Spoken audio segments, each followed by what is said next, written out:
Good afternoon. I'm here to talk about Mary as the Queen of Heaven.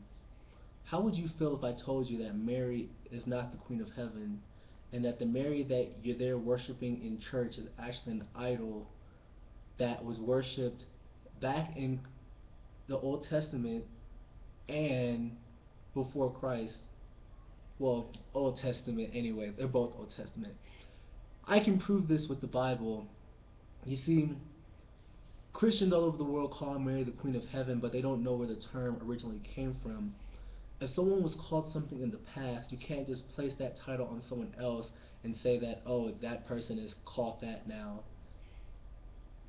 If you want to get the information, let's get it from the source, the Bible. And if you go right to Jeremiah 44, that whole chapter addresses the Queen of Heaven.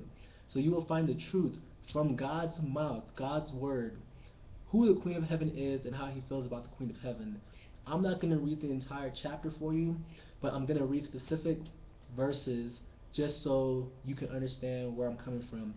But the general message here, or the general thing from Jeremiah 44, is God sent Jeremiah a message to tell the Jews in Egypt, to give to the Jews in Egypt.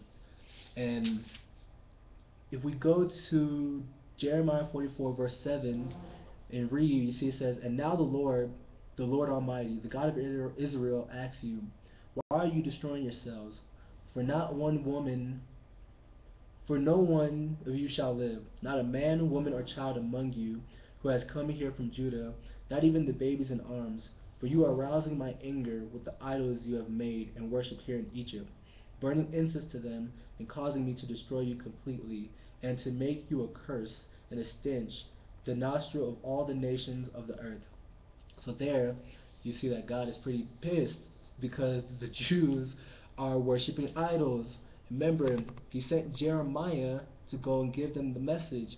So this is what Jeremiah is telling them. So how did the people respond to the message of Jeremiah? There's more. You need to read the whole thing, Jeremiah 44. But what was the answer? What did they respond? If you go to Jeremiah 44, verse 16, let's keep on going. "We will not listen to your false messages from God." These are the Jewish women. "We will do whatever we want. We will burn incense to the Queen of Heaven and sacrifice to her just as much as we like, just as we and our fathers before us and our kings and princes have always done in the cities of Judah and in the streets of Jerusalem. For in those days we had plenty to eat, and we were well off and happy.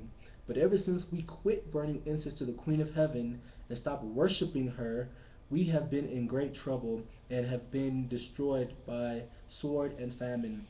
So there, you see the women of Israel, like, we're not going to listen to your message from God. So they don't even believe that Jeremiah got messages from God. And then they said they're going to continue to worship the Queen of Heaven. But I thought Mary is the Queen of Heaven. Kind of weird, huh? Alright, let's keep going. So let's go to Jeremiah 44, verse 20. This is what Jeremiah had to say.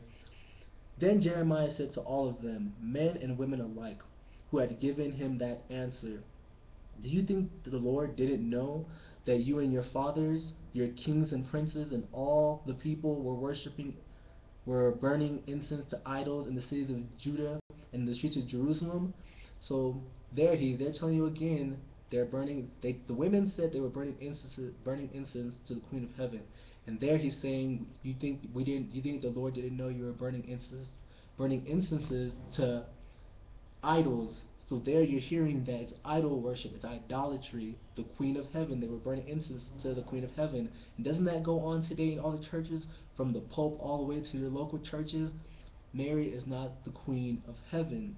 The Queen of Heaven is an idol that is worshipped. That was worshipped back then, and now the church has just put it in on Mary so that you can continue to worship the same idol. But let me keep on reading. Jeremiah 44, verse 22. "It was because he could no longer bear," this is God, "it is because he could no longer bear all the evil things you were doing, that he made your land desolate, an incredible ruin, cursed without an inhabitant, as it is today. The very reason all these terrible things have befallen you is because you have burned incense and sinned against the Lord and refused to obey him." So there you see that they didn't want to obey God. They didn't want to obey what He said, where don't worship idols. And it's basically it's the third commandment where it says, I believe it's third commandment, third or fourth, don't get me wrong, it might be the third or fourth commandment, but it's there where it says, you shall make no graven images of anything in the heaven above, the earth below, or in the sea, that thou shalt not bow down yourselves into any of these images and worship them. All these crosses you see, all these images you see, all these statues that are made out of man's hands, that are made out of regular rocks and gold and silver, people are worshiping them. You praying to these things, you bowing down to these things, is considered idol worship before God. And there's a judgment for you if you don't stop. There you saw where he said that that reason your land is desolate and the reason you've been dying of the sword and famine is because you've been burning incense to these idols. And that's what we continue to do today. And I know in the Catholic Church, they love to say we don't worship Mary, we give honor to Mary. The Bible mentions Mary like maybe 3 or 4 times completely. The Bible doesn't say she ascended into heaven. The Bible doesn't refer to her as the Queen of Heaven. It refers to an idol that the Jews were burning incense to as the Queen of Heaven. And God hated it. So why would we now today call Mary the Queen of Heaven when the Queen of Heaven is already in the Bible and is considered an idol that the Jews were worshiping? Ask yourself that question. Jeremiah 44. Read it for yourselves. But these statues, where did they come? Where did they come from? Is that really Mary in Christ? Actually, all these images you see of Mary in Christ are actually a woman named Semiramis and her son Tammuz, who she said was reincarnated as Nimrod, her husband. You should do the research yourself and look up Semiramis and Nimrod. I'm going to leave their names at the bottom so you know how to spell it.